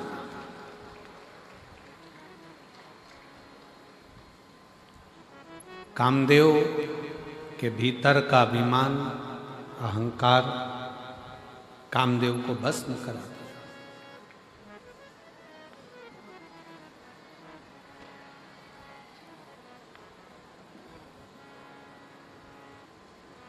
जिसमें कामदेव तो भगवान शंकर का साड़ू भाई है। शिवजी सती के पति हैं, कामदेव रति के पति।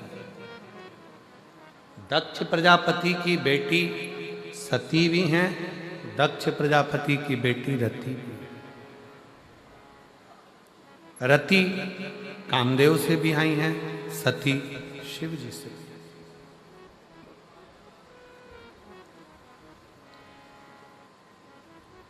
पर अहंकार, अभिमान, अहमता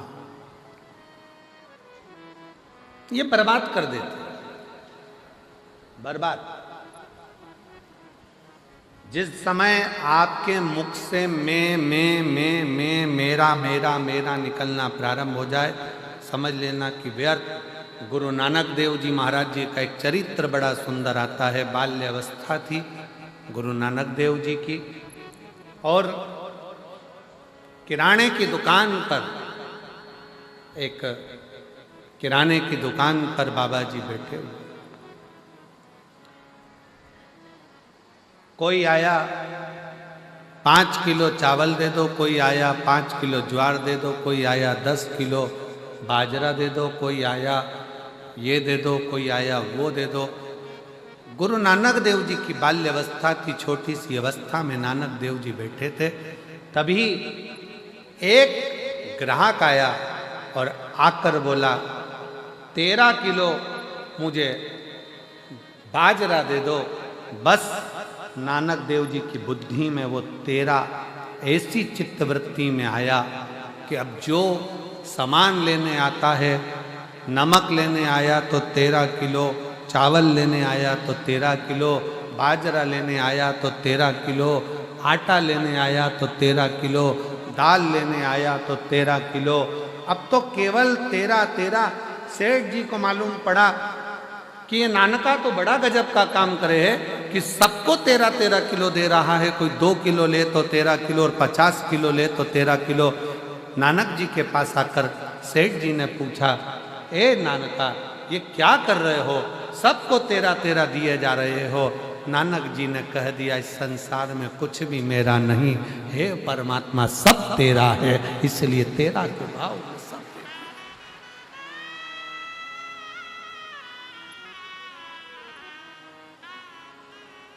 क्या लाए थे और क्या लेकर जाओगे? लोग कहते हैं मुट्ठी बांधे आया जग में, जम के बोलो जरा हाथ पसारे जाएगा। पर शिव महापुराण की कथा कहती है नहीं, मुट्ठी बांधे आया जग में, अपना पुण्य सत्कर्म अपना कर्म साथ लेकर जाएगा। अपन ने जो करा वो अपने साथ जाएगा, कोई दूसरा नहीं।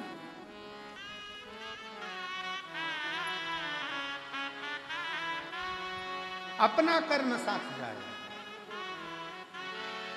अपन जैसा कर्म करेंगे वो हमारे साथ में जाना, कोई छूटना नहीं।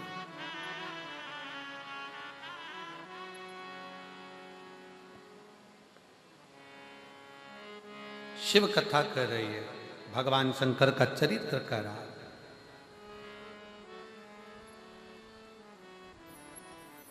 सती मैया के पति हैं शिव, रति मैया के पति हैं कामदेव। थोड़ा सा अभिमान काम के भीतर जागृत हो जाता है और वह अभिमान कामदेव का नष्ट कर दिया जाता है, भस्म कर दिया। शिव जी समाधि में लीन हो जाते हैं। भगवान शंकर समाधि में लीन हुए और सती मैया को थोड़े समय के बाद भगवान शंकर का जो आनंद भाव आप सब क्या थे कि सती मैया जलकर भस्म हो जाती हैं, फिर वो क्रम माता सती का पार्वती के रूप में। शिव कथा कर रही है।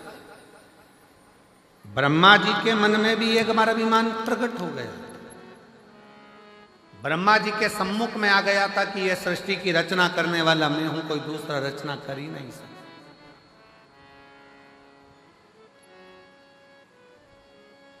मेरे सिवा कोई सृष्टि की रचना नहीं कर सकता, यह ब्रह्मा जी के हृदय में बात आ गई। पर शिव कथा तो कहती है कि अभिमत्ता के जो शब्द हैं ना, यही हमें शिव से दूर कर देते हैं।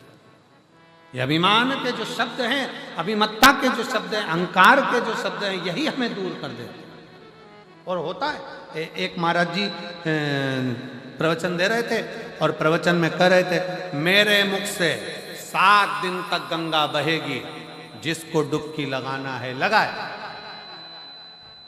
महाराज जी प्रवचन में बार बार एक ही बात के, मेरे मुख से 7 दिन तक गंगा बहेगी, मेरे मुख से 7 दिन तक गंगा बहेगी, आओ इस गंगा में नहाओ। महाराज जी बार बार बार बार मेरे मुख से मेरे मुख से मेरे मुख से कहें। उसी में एक गांव का व्यक्ति बैठा हुआ था, दौड़कर अपने घर चले गए। पत्नी को आवाज लगाई, अरे सुनती है? पत्नी ने पूछा क्या है? वो पिताजी मर गए थे ना, उनकी अस्थियां रखी है ना, मुझे दे दे।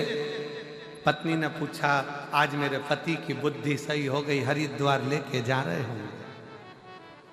पिताजी की अस्थियों को हरिद्वार ले जा रहे हो? पति ने पत्नी से कहा, फालतू की बात मत कर, मुझे अस्थियां दे। पत्नी बोली, वो बाहर रखी देखो आले में। अस्थियां निकाली लाल झोले में से, उसे पत्थर पे रखकर सिलवट्टे पे उसको पीस लिया, पत्थर से उसको पीस लिया।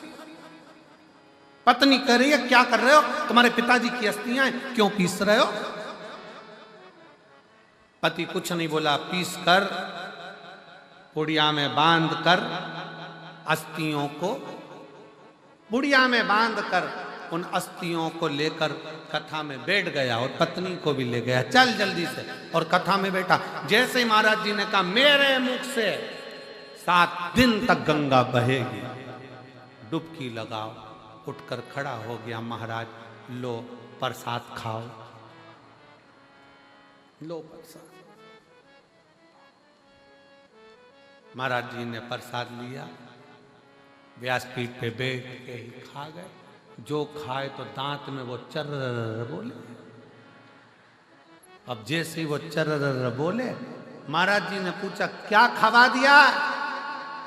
खड़े होकर बोला, महाराज जी पिताजी की अस्थियां बहुत दिन से रखी थी, पत्नी कहती थी गंगा में खवाओ, गंगा में खवाओ, गंगा में डालाओ, गंगा में खवाओ। आप रोज कह रहे थे मेरे मुख से गंगा बह रही है, 7 दिन डुबकी लगाओ। हमने सोचा हरिद्वार कौन जाए, अपने गांव में गंगा आई तो उसी में खवा दे।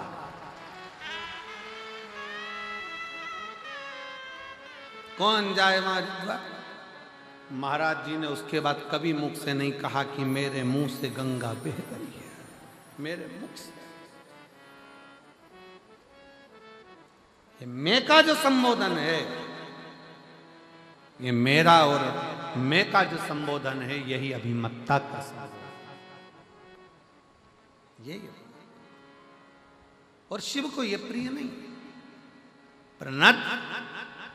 प्रनद ने यह अभिमान का शब्द बोल दिया कि मैं रक्त विहीन हूं, मेरे शरीर में रक्त नहीं है। प्रनद कहता है कि मेरे शरीर में मैंने जो तप करा, मैंने जो साधना करी, मेरे शरीर में वो पत्तियों का रस भरा गया, मेरे शरीर में रक्त नहीं। ठीक है, रक्त नहीं, नहीं। प्रनद की, शंकर भगवान की अविरल भक्ति को छोड़कर प्रनद जब अभिमान में डूब गया तो स्वयं भगवान शंकर एक बूढ़े का रूप रखकर आ गए और बूढ़े का रूप रखकर आकर कहा, रे प्रनद, मैंने सुना है कि तेरे शरीर में रक्त नहीं है। शरीर तूने अपने बल पर तैयार कर लिया। चल एक काम करते हैं प्रनद, तेरी भी उंगली को जलाकर भस्म बनाकर दिखा दे और मेरी भी उंगली को मैं जलाकर भस्म बनाकर दिखा दे। शिव बूढ़े का रूप रखकर आए। प्रहलाद ने कहा, इतनी सी बात? मैं शंकर का भक्त हूं, मैं शिव का भक्त हूं। प्रहलाद ने अपनी उंगली को जलाया तो उसमें से भस्म नहीं निकली, पर शंकर ने बिना जलाए ही उंगली को केवल अग्नि में तपाया और उंगली में से भस्म निकलना प्रारंभ हो गई। बस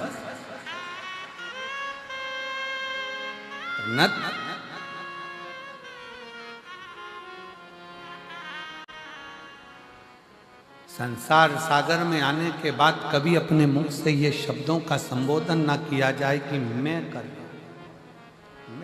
एक पत्र है बड़ा सुंदर, देखिए।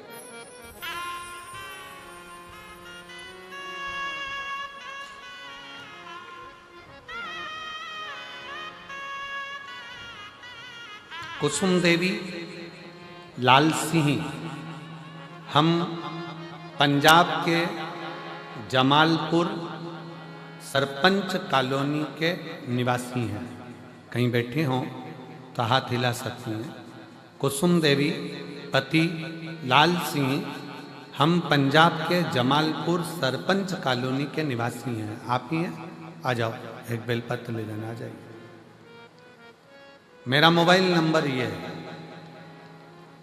शिव जी की कृपा का मैं क्या वर्णन करूं गुरुदेव। मेरे पति की जीभ के नीचे जीवान में 2 सुराख हो गए थे, 2 छेद जीवान के अंदर हो गए, सुराख हो गए। उसमें से पस निकलने लगा। डॉक्टर को दिखाया तो डॉक्टर ने कुछ और बता दिया। हमारे पास में इतना पैसा नहीं कि हम बहुत बड़े डॉक्टर के पास जाएं, इलाज करें। अब डॉक्टर बोले कि इसका हल तो केवल ऑपरेशन है और ये बीमारी कोई साधारण नहीं है, इसको हल्के में ना लिया, कोई बड़े डॉक्टर के पास जाओ, इलाज कराओ। हमारे पास में इतना पैसा नहीं था गुरु। हमने डॉक्टर साहब से कहा, आप जो दवाई देंगे ना वो मेरे पति को मैं खिलाऊंगी और मुझे विश्वास है मेरा बाबा संभाल ले। गुरुदेव डॉक्टर से दवाई ली, लेकर घर आ गए। रिश्तेदारों के कहने पर शंकर के मंदिर में जाना प्रारंभ कर दिया। जल चढ़ाती, पति को लाकर देती।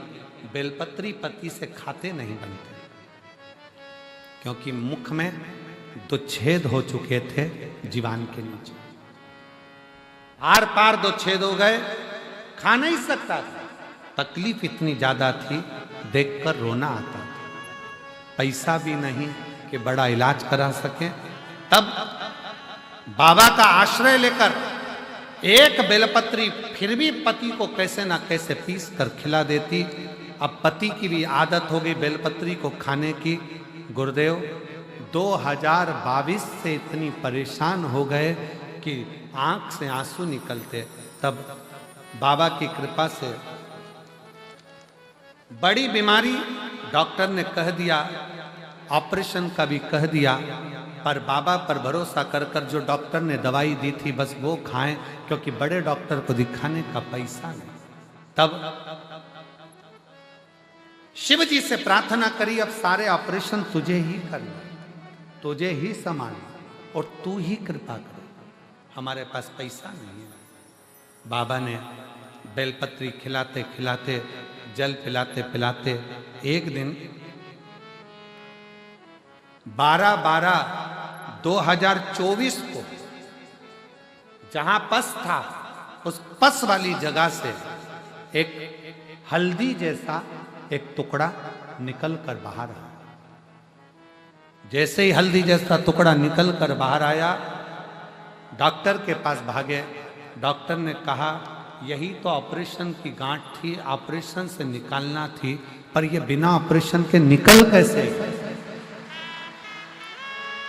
जिसका मैं फोटो लगा रही हूं उस गांठ का, जो लोग एलईडी के सामने हैं, आस्था चैनल पर हैं, वो उस गांठ का फोटो देखिए। जो एलईडी पर देख रहे हैं, आस्था चैनल पर देख रहे हैं, वो उस गांठ का फोटो देख सकते। डॉक्टर बोले कि इसी गांठ को निकालने का तो ऑपरेशन करना था।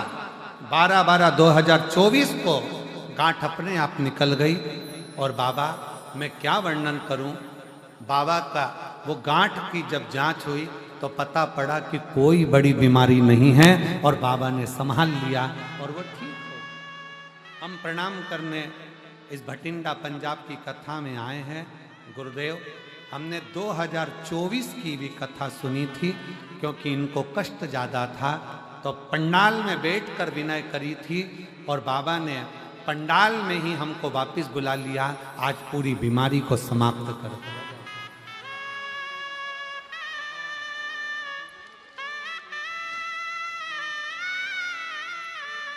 एक लाइन अच्छी लिखी है बेटी ने, स्मरण करेंगे। बेलपत्र, बेलपत्र, रोइए नहीं बाबू।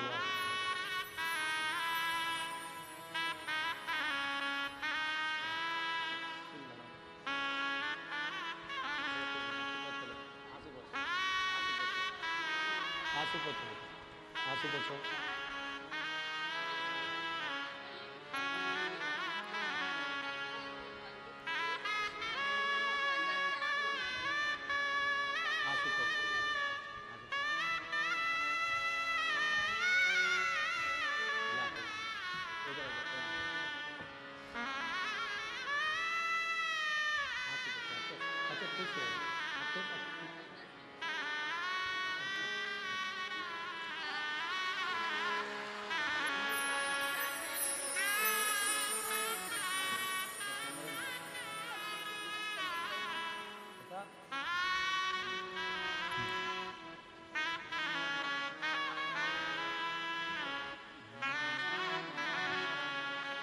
रिश्ता तेरा मेरा सबसे प्यारा, रिश्ता तेरा मेरा सबसे प्यारा, तू मेरा बाबा, मैं हूँ तेरा लाला, मैं हूँ तेरा लाला, तू मेरा बाबा, मैं हूँ तेरा लाला, मैं हूँ तेरा लाला। एक लाइन अच्छी लिखी है बेटी ने। कोई जाए जो काश मेरा बेड़ा ले कोई जाए, जो काश मेरा बेड़ा मैं खुद तो नहीं सकता, मेरा बेड़ा ले जाए, कोई जाए, जो काश मेरा बेड़ा बेटी ने पत्र में लिखा है, बड़े डॉक्टर को दिखाने का पैसा हमारे पास नहीं, ऑपरेशन बड़ा था, बीमारी बड़ी थी, डॉक्टर ने कह दिया था जरूरी है, पर कैसे कराते, खुद भी बिक जाते तो धन कहां से लाते। तब शिव पराशर, शिव स्वयं बाबा ने गांठ को निकाल दिया, मुख ठीक कर दिया। डॉक्टर तो कहते थे कि चीरा लगेगा, बिना फाड़े जीवान भी ठीक हुई, घाव भी ठीक हुआ, और शिव ने संभाल लिया। वो है तो क्या गम है, क्या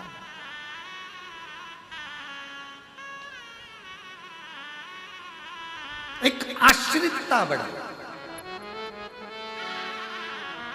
लोग कहते हैं शंकर जी पे चढ़ाया गया एक लोटा जल क्या करेगा, हम कहते हैं ये पत्र तुम्हारे पास ही रह जाते, हम लेकर नहीं जाते, हम जहां की कथा करते वहां के पत्र वहीं रहते हैं, उसमें उनके मोबाइल नंबर भी रहते हैं, एड्रेस भी रहता है, जाओ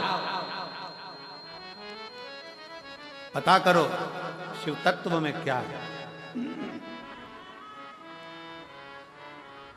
शिव की भक्ति में क्या है, शंकर जी की आराधना में क्या है, शिव स्मरण में क्या है।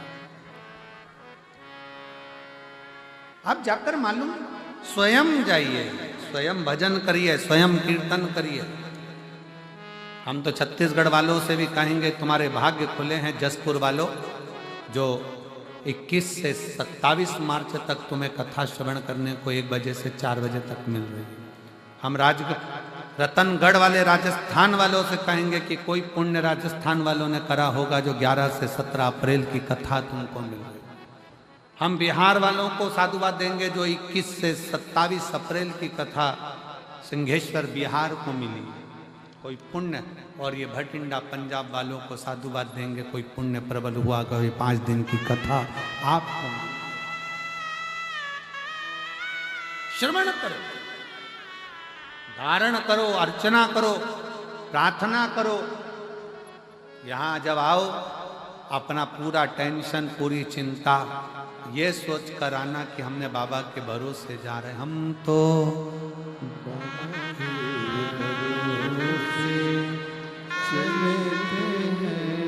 हम तो बाबा के भरोसे चलते हैं, ये दुनिया वाले चलते हैं।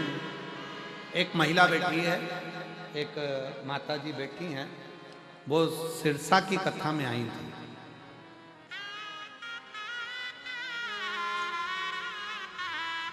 जिला फतेहाबाद, रतिया, हरियाणा की रहने वाली हूँ। संतोष शर्मा, पति का नाम जयसिंह शर्मा। कहीं बैठी हो तो हाथ हिला सकते। फतेहाबाद, रतिया, हरियाणा की रहने वाली हैं। संतोष शर्मा, पति का नाम जयसिंह शर्मा।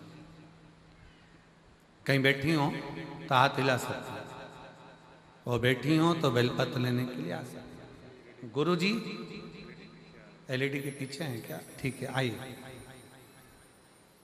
गुरुदेव,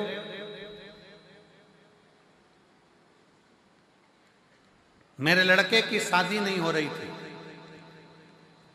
एक सहेली ने शर्त लगा ली कि पंडाल में बैठकर अगर शिव महापुराण की कथा में तू पहुंची है और पंडाल में बैठकर सुनी है तो 3 महीने के अंदर बाबा जो मांगो वो देता जाए। अब ये जिद कर कर पति से कहकर सिरसा हरियाणा की कथा में तारा बाबा की कुटिया में पहुंच गए। और तारा बाबा की कुटिया में कथा को हुए भी कितने दिन हुए? कितनी तारीख की थी तारा बाबा की कुटिया में कथा? अभी कथा पूर्ण हुई। और बाबा की कुटिया में कथा सुनने पहुंच गई। सहेली ने कहा कि शिव महापुराण के पंडाल में बैठकर जो मांगते हैं वो पूर्ण होता है।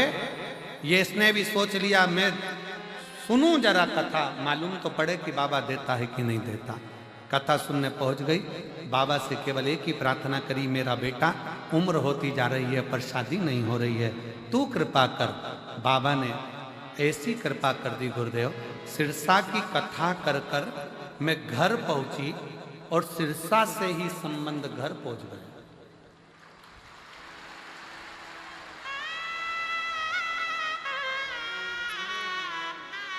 गुरुदेव, लड़की वालों ने कहा, क्योंकि मैं बाबा को बोलकर आई थी कि भटिंडा की कथा में सियोर वाला महाराज बोला है कि सिरसा में मेरा प्रार्थना करना तो भटिंडा में पत्र आएगा। अब मुझे यह देखना है कि भटिंडा के पहले शादी होती है कि नहीं। गुरुदेव, सिरसा से ही पत्र आया, सिरसा से ही संबंध आया और लड़की वालों ने कहा कि 4 दिन के अंदर शादी पक्की कर कर विवाह करना है। और मेरे घर में बहू भी आ गई और शादी भी हो गई और मैं भटिंडा में प्रणाम करने के लिए आया। अब कितना दिन हुआ है? अच्छा, ये कई लोगों की आदत रहती है भोलेनाथ को चैलेंज देने की। अब उनको समझाए कौन कि बाप है बाप, अपन सब उसकी औलाद है।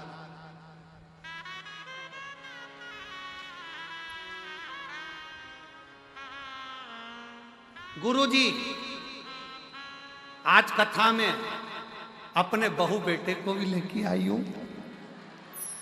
शिव कृपा, शंकर। अरे तेरा ही दिया मैंने खाया पिया, तेरा शुक्रिया, तेरा शुक्रिया, मुझे भोले बाबा ने बहुत दे दिया, तेरा शुक्रिया, तेरा शुक्रिया।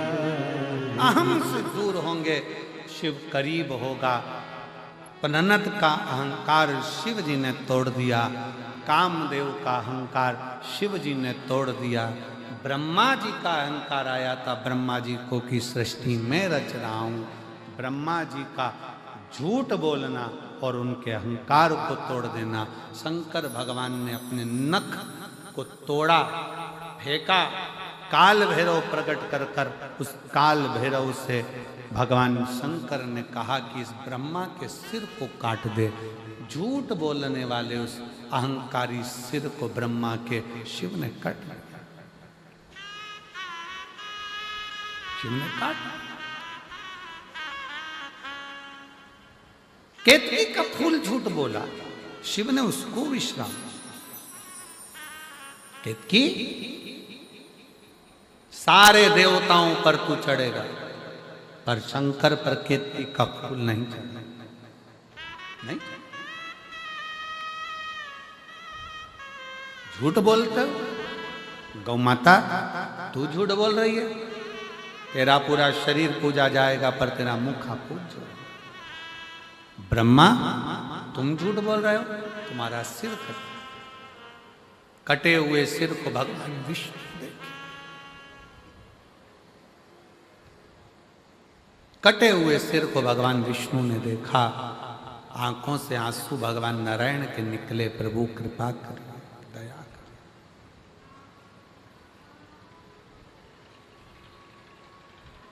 आप कृपा करो, आप दया करो, आप करुणा करो। ये ब्रह्मा जी का सिर है, इसको जोड़ दीजिए। भगवान शंकर बोलते हैं कि मैं नहीं जोड़ूंगा क्योंकि इसने झूठ बोला।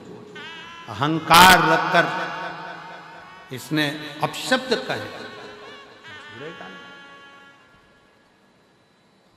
फिर निवेदन है, सब जगह पर झूठ बोलोगे चल जाएगा, पर शंकर की कथा में, शिव महापुराण में, शंकर भगवान के मंदिर में, शिवालय में, शिव के द्वार पर असत्य का प्रयोग मत करो। हम तो यहाँ तक मेरी जीजियों से, जीजाओं से, बेटियों से, बेटाओं से, मेरी माताओं से, मेरे भाइयों से निवेदन करना चाहेंगे, आप जितनी देर कथा में बैठो ना, उतनी देर घर से संकल्प लेकर आया करो कि मैं कथा में बैठूंगी, शंकर जी की झूठ नहीं बोलूंगी। किसी का फोन आया, पूछा कहाँ हो, कथा में बैठी। कई लोगों को शर्म आती है कहने में कि मैं कथा। गुरुद्वारे जा रहे हो, सेवा कर रहे हो, कहने में संकोच मत करो। फोन आया, गुरु के दरवाजे पर बैठे हो, गुरुद्वारे में बैठे हो, फोन आया कहाँ हो, संकोच ना करते हुए सत्य बोलिए कि मैं गुरु के द्वार पर हूँ, गुरुद्वारे में आज सेवा करने के लिए आया हूँ, आज लंगर सेवा कर रहा हूँ, आज ये सेवा कर रहा हूँ, आज वो सेवा, बूट उठाने की, जूता उठाने की, चप्पल उठाने की सेवा करने की। छाती ठोक कर कहो, सत्य कहो। शिव की प्रियता सत्य में, इसलिए सत्यम शिवम सुंदर। जहां सत्य है वहां शिव है, जहां शिव है वहां जीवन सुंदर है। बस यही जीवन का एक सार तत्वता है कि सत्यम शिवम सुंदर। झूठ क्यों बोल, असत्य क्यों बोल?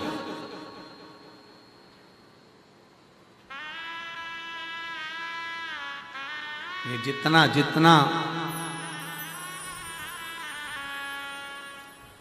पहले 1G था, जीबी, वो 1G था, फिर 2G आया, फिर 3G आया, फिर बोलो तो जम के 4G आया, अब 5G आ गया, अगली तैयारी हो रही है 6G, फिर 7G, फिर 8G। ये जितने नेटवर्क जितना पावर से बढ़ रहा है, उतना ही मनुष्य आलसी होता चले जा रहा है। पहले लोग नंबर याद रखते थे कि इसका नंबर, मेरे बेटे का नंबर 9, ऐसा ऐसा ऐसा। आज के ज़माने में पत्नी तक का नंबर नहीं मालूम पति को कि इसके मोबाइल का नंबर क्या है। नंबर, याददाश्त कमजोर होती चली जा रही, कमजोर। 3 माताएं आपस में बात कर रही थी, सहेलियां। तीनों ने कहा, हम, एक बोली मेरा पति बहुत भुलक्कड़ हो गया, दूसरी बोली मेरा भी पति सब भूल जाता, तीसरी बोली मेरा भी भूल गया। तीसरी ने पूछा क्यों री, तेरा पति क्या करता? तो कहा कल कथा सुनने गया था, चप्पल भूल आया। दूसरी बोली तेरा तो फिर भी ठीक है, मेरा पति तो प्रसाद का दोना, खुद का इतना सारा प्रसाद मिला था वो सब छोड़ आया और दूसरे का प्रसाद उठा के लिया है, तब भूल गए, प्रसाद तक को भूल गए। तीसरी बोली तुम दोनों के पति तो फिर भी ठीक हैं, कल मैं बाजार में से, मंडी में से सब्जी खरीद रही थी, इधर से मैं सब्जी खरीद रही थी, टमाटर, वो मेरे बाजू में खड़ा होकर खरीद रहा था भिंडी, और मेरे पास में आकर बोलता है बहन जी मैंने आपको कहीं देखा है। अब बताओ तुम्हें क्या करूं?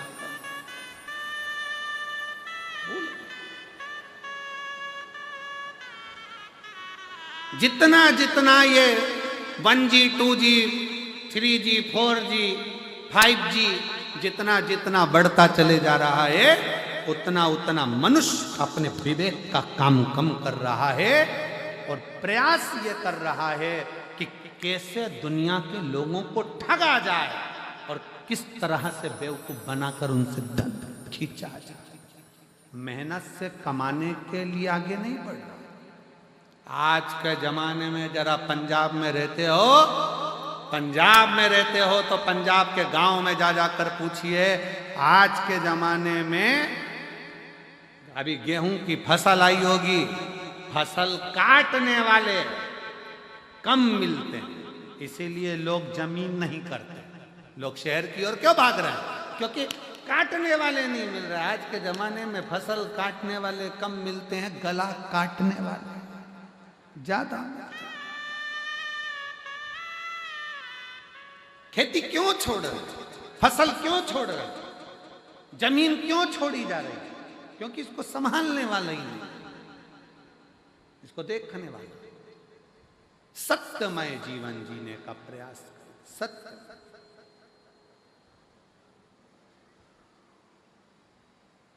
और जब सत्यमय जीवन होगा तब जीवन का सारा आनंद अपने जीवन को सुखमय बना सकते।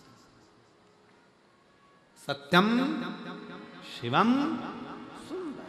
थोड़ा सा सत्य बोलो, थोड़ा सा सत्य, पर बोल नहीं सकते। प्रतिदिन घर में तुम्हें झूठ बोलना ही पड़ता है। पत्नी रोज श्रृंगार करके आती है, सिर पे पल्लू लेकर, डायरेक्ट पूछती है कैसी लग रही है। अब अच्छी नहीं भी लगे तो भी कहना पड़ता बहुत अच्छी लग रही है। कई बार पति पूछ लेता है पत्नी से, मैंने तुझे चूड़ी दिलाई थी वो कैसी लगी?